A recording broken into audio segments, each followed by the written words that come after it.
It was a long, violent night in south central Los Angeles. Scores of fires set by angry mobs in spite of a call for calm from elected officials and religious leaders in the black community. One of the motorists later died. Another was saved by this man, a good Samaritan, who pulled the victim to safety. I mean, this whole thing, from the beginning, it's been a human issue. With Rodney King, he's a human being. That was the problem. A human being was abused. This gentleman, this Asian gentleman tonight, is a human issue. This is not a racial issue. You know, but it's hard for people to see past those things. It's hard for me to see past them sometimes. There were so many blazes, the fire department couldn't respond to all the calls and just let some buildings burn to the ground. Firemen reported people were shooting at them, and at least 2 firefighters were wounded. It's sad that we have to pass some incidents because we're prioritized for other ones. The department says at this hour between 30 and 40 fires are burning. They say as soon as they put one out, somebody sets one in another place. Faith? All right, very disturbing. Thank you, George Lewis. There is certainly shock and disbelief to the verdict and to the violence in Los Angeles all across the country. There are calls for President Bush to do something about it. Jim Miklaszewski is at the White House this morning. Jim? Good morning, Faith. White House officials are scrambling at this very moment to produce a statement from President Bush concerning this situation. We should get that momentarily.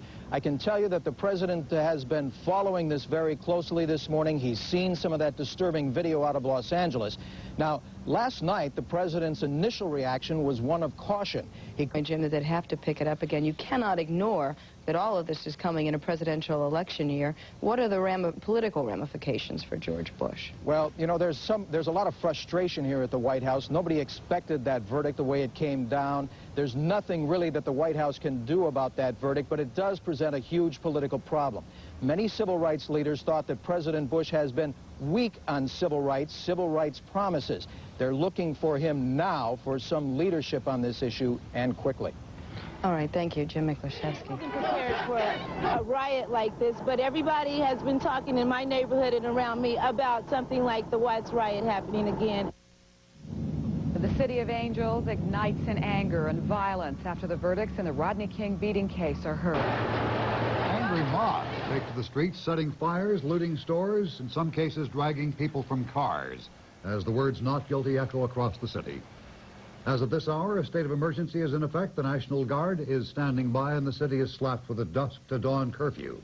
Good morning and welcome to CNN Morning News. I'm Bob Kane. Hello, I'm Donna Kelly. Those emergency measures became the law of the land overnight after appeals for calm from Governor Pete Wilson and Mayor Tom Bradley failed to work.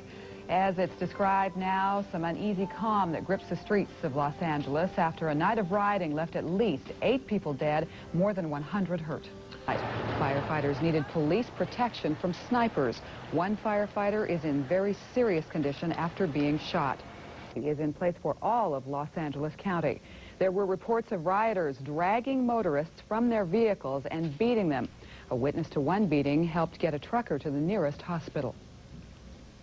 I saw him, again, being beat when he approached the intersection of Normandy and Florence.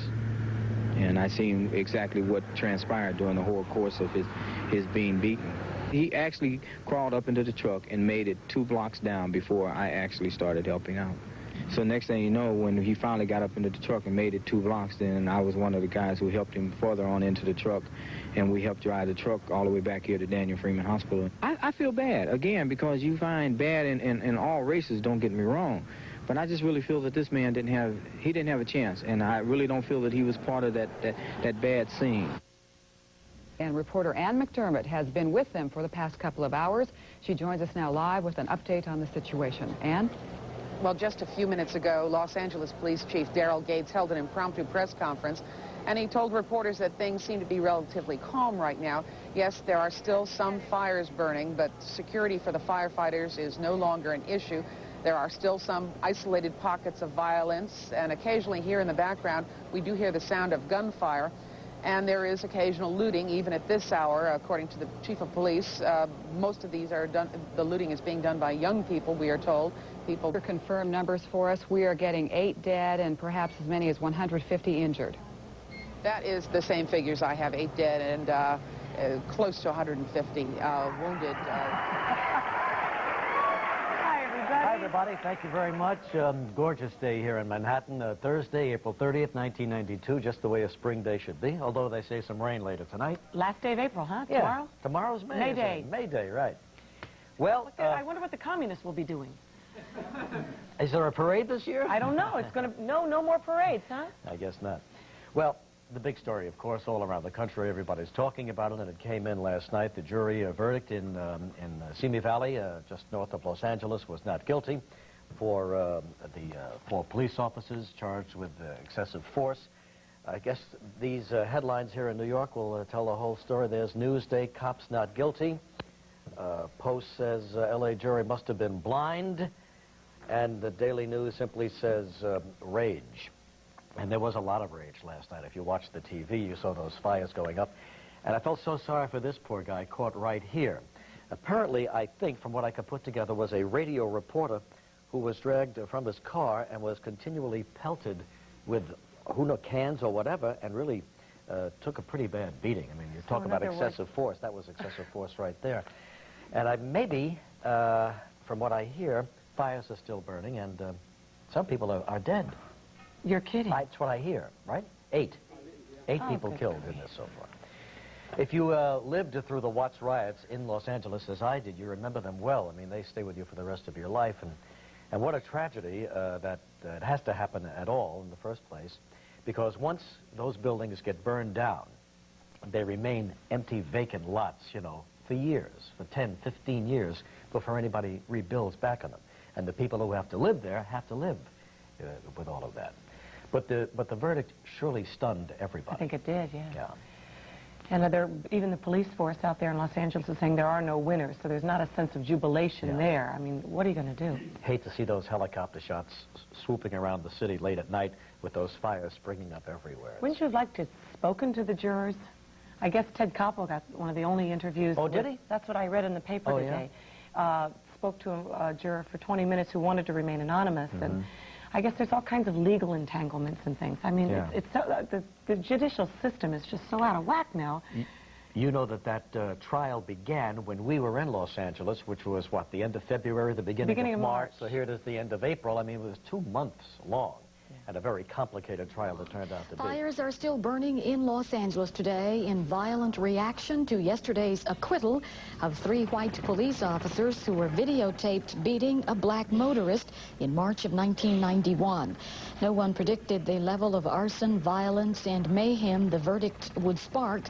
Hundreds of structures in south central Los Angeles were torched, and firefighters were attacked, some with axes when they tried to put out the fires.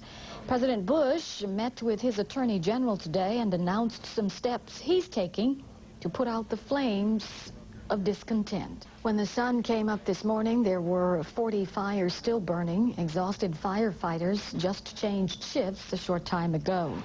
There are still reports of new fires, looting, and sniper fire on the streets. At least 9 people have been killed, 138 injured. Many were randomly shot and stabbed. Others were dragged from their cars and beaten. Leaders from President Bush to Mayor Tom Bradley are deploring the violence. The police chief says he's calling up some 2,000 National Guard units to try and keep the peace tonight. Mayor Bradley says he's outraged the officers who beat King were let off, but he's urging citizens to vent their anger verbally and not through violent acts. We talk about, we'll shoot you, let the fire burn. It's an idiotic, very idiotic thing to burn up your own neighborhood. Inflamed passions ignite an explosion of violence. The city of Los Angeles, a city burning with rage. The violence evokes memories of another time of racial unrest. The 1965 Watts riots revisited. Early Prime continues. I'm Lou Waters. And I'm Cheryl Atkinson. Here's the latest on the volatile situation in L.A.